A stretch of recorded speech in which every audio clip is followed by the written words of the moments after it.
It's been a while. Hello, everyone. I am here with your NXT Takeover Stand and Deliver review. Yes, it's been a while since I have reviewed NXT, and here I am about to do the review for NXT Takeover Stand and Deliver. Now, I stopped covering or stopped reviewing NXT obviously for a while due to well, I was not happy with the product and the direction, and it has been the NXT of old, as we know, for over a year now, and changes have made. But I decided when I looked at the card, you know, if there's one thing that's hard to mess up, it's Takeover. So I decided to. I am now gonna do the review for both nights, night 1 and night 2. If you're new to the podcast, like and subscribe. I mean, it was a really fun takeover, I would say. I mean, so for night 1, I watched it in full last night. And then night 2, I saw the highlights on YouTube. But nonetheless, fun takeover. Walter versus Ciampa, Pete Dunne versus Kushida, Kross versus Balor, O'Reilly versus Cole. A lot of fun matches I'll get, and let's get into them all.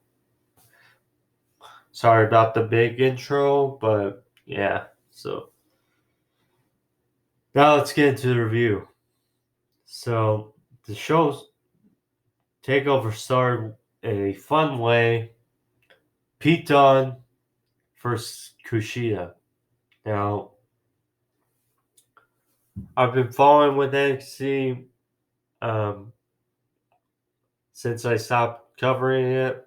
Obviously, I reviewed it, but last time I saw Pete Dunne, I believe he lost to Finn Balor.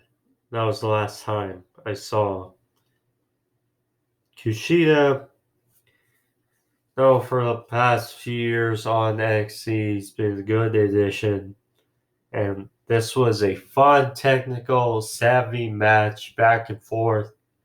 Uh, Almost cringeworthy, not in a bad way, but with all the spots. It was fun and open. So, like I said, back and forth was like a fisherman buster like maneuver by Kushida for 2. Then back and forth, back and forth. Kushida went for the hoverboard lock. He got off the top rope, but Dunne was close to the ropes and then went for another submission, and Dunne again got to the ropes. And part of the focus of the match was Kushida's hand. Not once, but twice, Pete Dunne did the snapping of the finger spot, which affected Kushida's offense. And then at the end, Kushida went for a right hand, but was in agony, was in pain. And Dunne hit with a solid kick in the back of the head, and then followed up with the bitter end for the win. Pete Dunne in a solid win to start Takeover. Yeah, heck of an open. So, next match, we got the No One Contenders Gauntlet Eliminator for the No One Contendership for the North American Championship and Johnny Gargano on night 2. So, it was Leon Ruff, Isaiah Swerve Scott, Bronson Reed, LA Knight, aka former Eli Drake,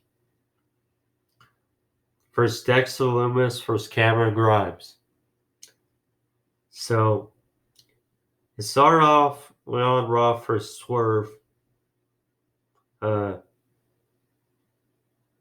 was back and forth. Leon Ruff, he hit a cutter on Swerve on the outside. Then a beautiful counter by Ruff on Swerve. A powerbomb counter into a Hurricanrana off the second rope. Then next we got Bronson Reed. It was supposed to be a suplex by Bronson Reed, but turned into a crossbody, almost a third double team on Swerve. And then Reed hit a German suplex to both Swerve and Leon Ruff. At the same time, then Cameron Grimes came up. And then he and Swerve made the deal to double team. You can see Grimes reach out his trunks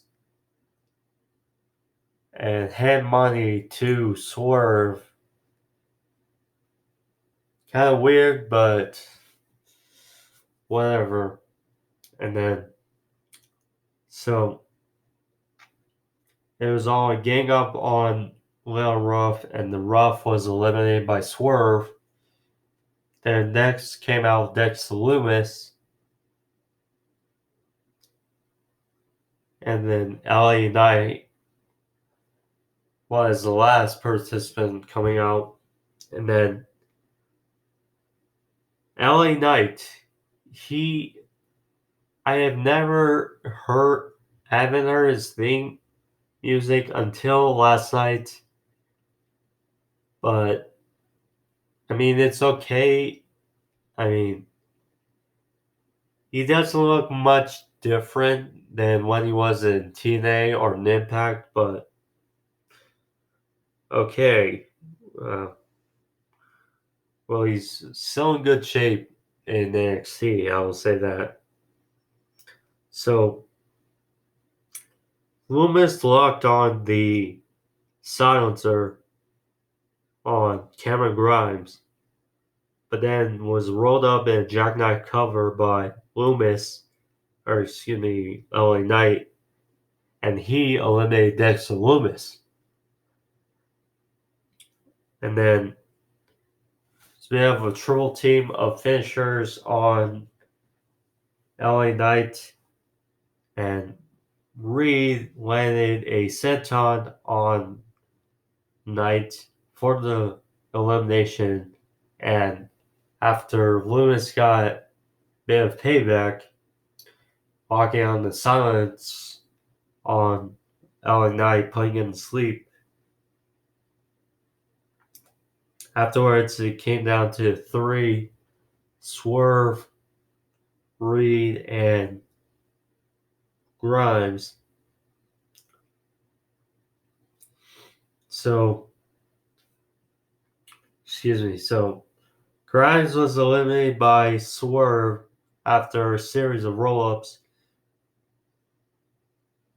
And then it was down to 2. It was nice back and forth between Swerve and Bronson Reed. Swerve hit a beautiful 450 on Reed for 2. And then in the end, Bronson Reed won with an inverted pile driver, then a Tsunami Splash by Bronson Reed for the win.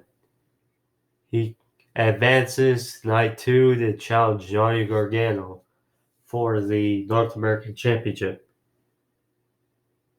Then a physical match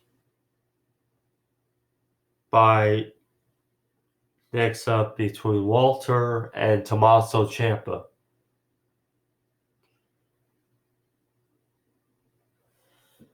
This kind of took the breath out of my sails. I mean, some may have liked it, some may have hated it, considering this methodical pace between these two. But for my money, it was a good match. The styles between these two, I mean, just the physicality was off the charts. So Ciampa, he started off with a fast start, but it was ended by one of Walter's chops. I mean, all the money in the world would not, and I still wouldn't take a chop from Walter. I would not. So, stopped Ciampa in his tracks. Then a big boot by Walter. The story of the match was Ciampa trying to take away Walter's hand, injure it, so he could use Amor's chops. And then Ciampa actually got up Walter for an air crash for a near fall. Kept trying to lift up the big man, and finally Ciampa hit the fairy tale ending for a near fall. There was a German suplex and a clothesline by Walter for a 2. And they were fighting on the outside, and on top rope, Ciampa hit a second rope air crash for another near fall. They both exhausted. Walter then hit a kind of inverted half Nelson exploder suplex, and then a big chop which leveled Ciampa for the win. Solid win for the leader of the Imperium. Walter, his reign has been over 2 years as United Kingdom champion, and it still reigns on. One match by both.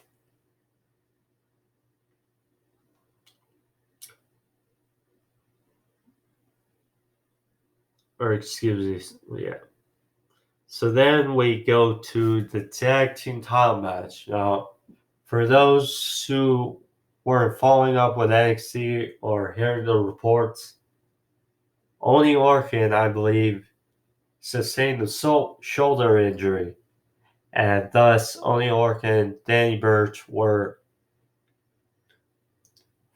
had to vacate or relinquish the NXT Tag Team Championships.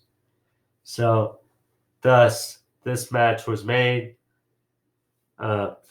Apparently, MSK beat Drake Maverick and Kelly Dane on the pre-show to qualify. Thus, MSK versus Grizzly Young Veterans versus Legado del Fantasma. Triple threat tag team match for the tag team titles. This one had, I mean, the win was taken out of me after Ciampa versus Walter. So this match kind of took, I wasn't as invested into it as the start of the show, but still a quality match. All three teams got quality offensive. It was kind of chaotic with spots, but I would say overall quality match. So it was a getting into the match. It was a second row moonsault, almost a lionsault by Raul Mendoza for a near fall. Then getting into the later part of the match was a double team by MSK for a near fall. Russian leg sweep combo by Phantasma for a 2 count. Then MSK after Legado del Fantasma were taken out. MSK won with a elevated blockbuster combo for the win. They are the new NXT Tag Team Champions. I'm a little surprised, but considering how they've been pushed ever since they came from Impact or TNA, they have really found their spot, I would say, in NXT. And I imagine that they feud with the Grizzly Young Veterans going forward, if they haven't already. I know they fought in the Dusty Classic, but still, overall quality match. So then the main event of night one,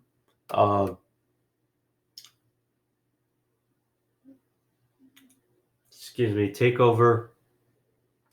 Io Shirai versus Raquel Gonzalez for the NXT Women's Championship. Now, this match, I had mixed emotions because, Io Shirai is great, and, Raquel Gonzalez, for the first few times, obviously, when I saw her aligned with Dakota Kai, she seemed like a lackey, like a sideshow for pairing with Dakota Kai. But overall, she's gotten good and better. She's shown improvement, and this match was good. And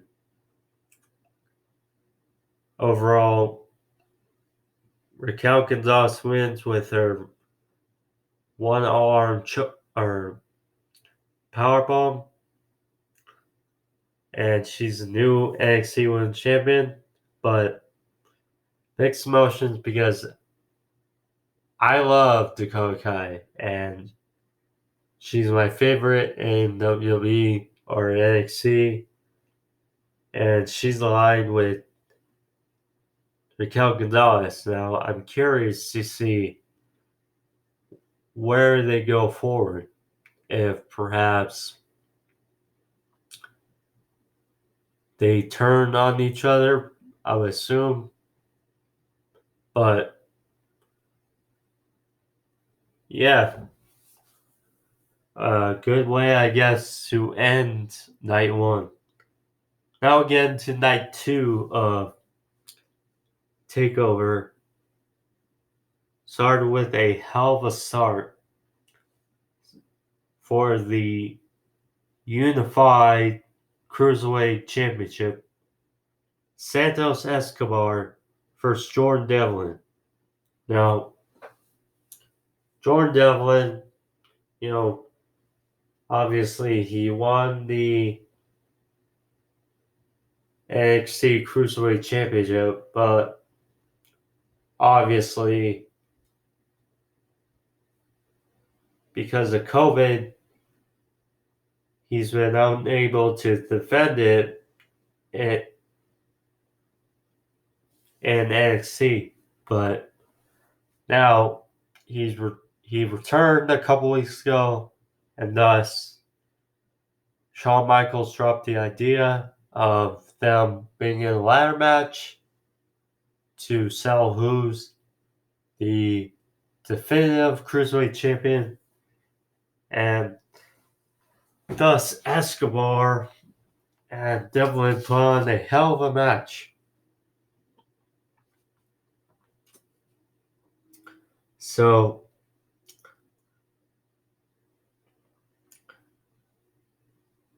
Devlin hit a moonsault, top rope moonsault to the outside on Escobar, dangerously close to the announcer's table. And then the ladders got involved. Escobar hit a drop kick to the ladder to Devlin. And then Devlin was going for the title off the ladder, and he was pulled off by Escobar, but countered it into a DDT. Beautiful DDT. Then Escobar hit a suicida into Devlin, forcing him into the ladder. Then Escobar was going for something but underhook, but Devlin countered to a back body drop onto a ladder. Then a standing Spanish fly by Devlin, and then a beautiful moonsault off the top of a ladder onto Escobar. Then the end of the match came when they were both fighting on top of a ladder, and kind of ironic because since it was Shawn Michaels who kind of pitched the idea, and how the ending came, because one of the greatest ladder matches ever, and one of my favorite matches ever overall, Chris Jericho versus Shawn Michaels ladder match for a World Heavyweight Championship at No Mercy in 2008. And the way that match ended was Chris Jericho and Shawn Michaels, they were in a tug of war for the title. Shawn Michaels got a headbutt from Jericho. Michaels fell, and Jericho ripped down the title. Well, it was similar ending to that, but a little different. Because Escobar hit a headbutt to Devlin, which knocked him off the top of the ladder, through a ladder that was propped up in the corner, fell through, broke the ladder, and Escobar ripped down both titles, and thus he is now the undisputed Cruiserweight champion. I mean, it's Escobar,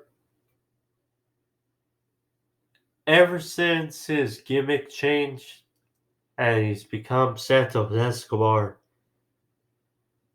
he's really been on a roll, and I don't mind the ending at all. But it was a solid match for both, and yeah. This was probably the lowest point of both nights for me. Uh, I think for everybody, it was the Indy Hartwell and Candice LeRae for Shotzi Blackheart and Ember Moon for the NXT Women's Tag Team titles. I mean, I still don't get why NXT needs women's tag team titles. I mean, because Vince was petty and didn't want Dakota Kai and Raquel Gonzalez winning the tag team titles from Nia Jax and Shayna Baszler.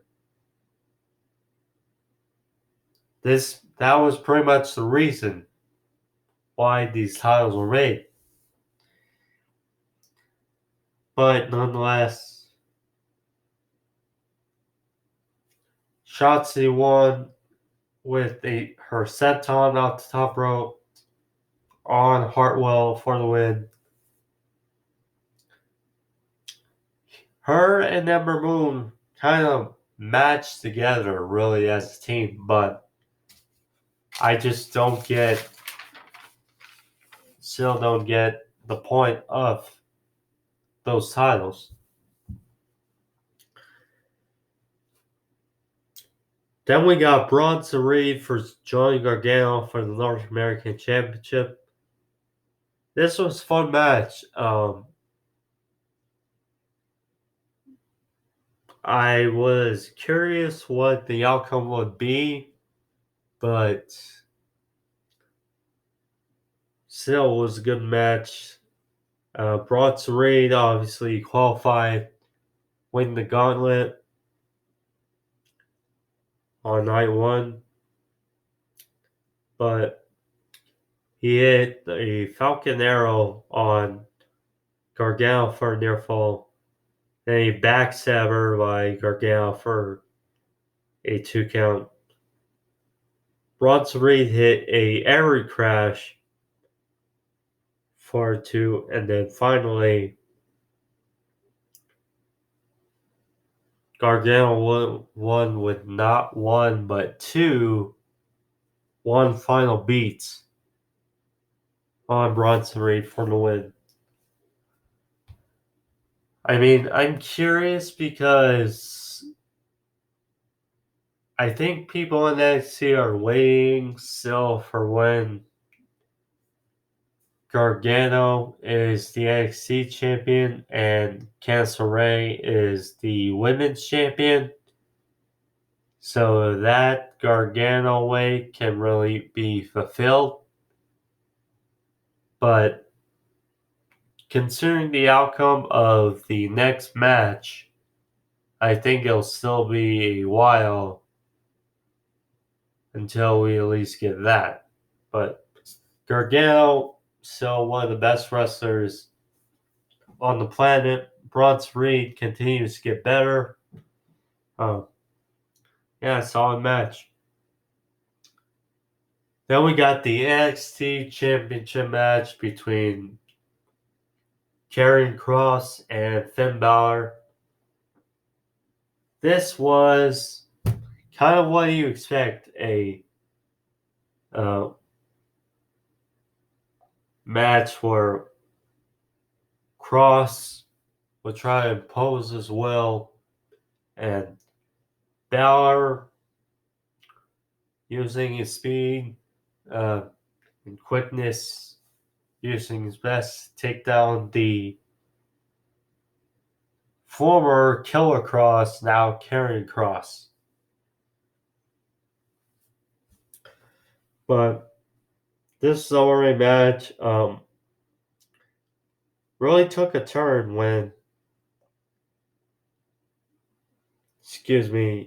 Balor hit the coup de grace, but it was countered into the straitjacket submission by Kross, but Balor was still fighting, and then eventually it just became too much for Balor. Kross was throwing him around, hit the Doomsday Saito with a brutal knee to the back of the head. Kross pinned Balor and is a two-time NXT champion. I mean,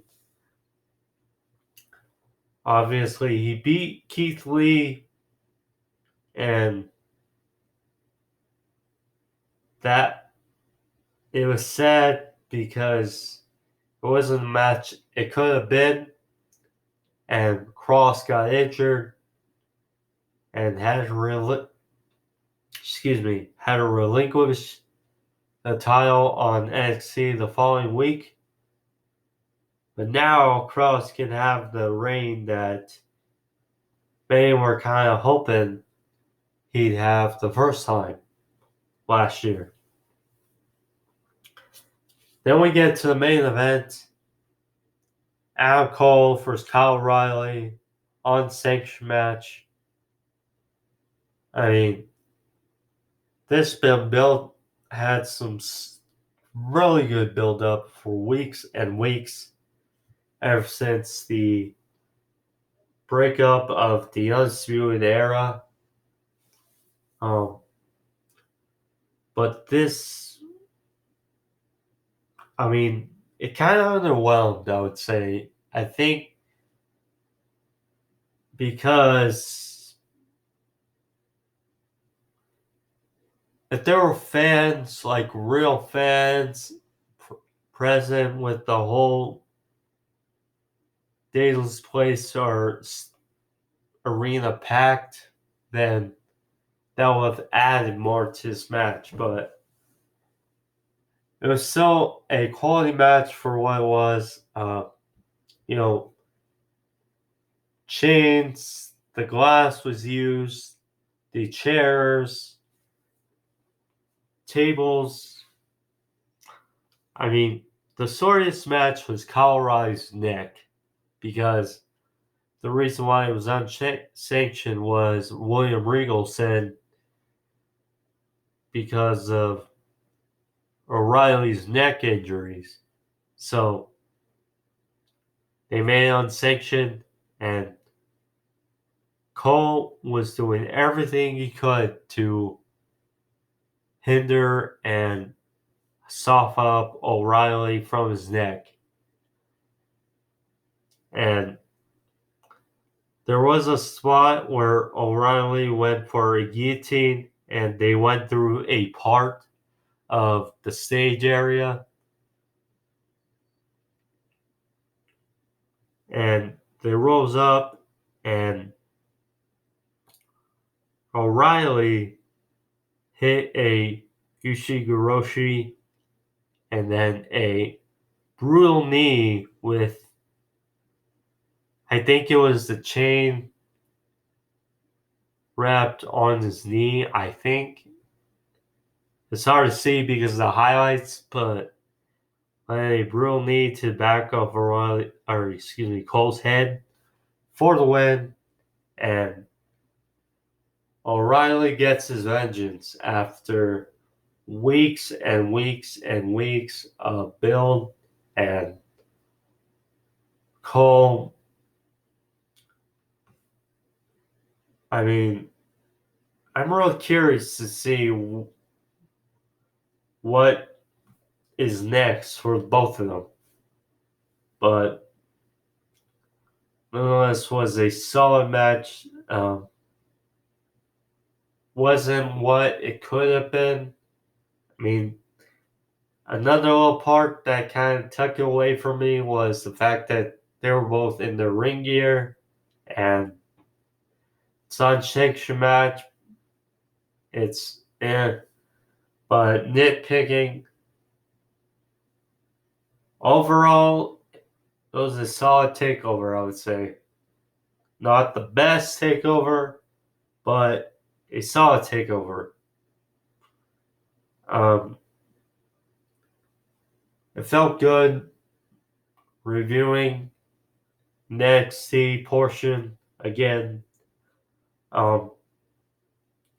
NXT is moving back, obviously, or is moving the Tuesday nights on the USA Network.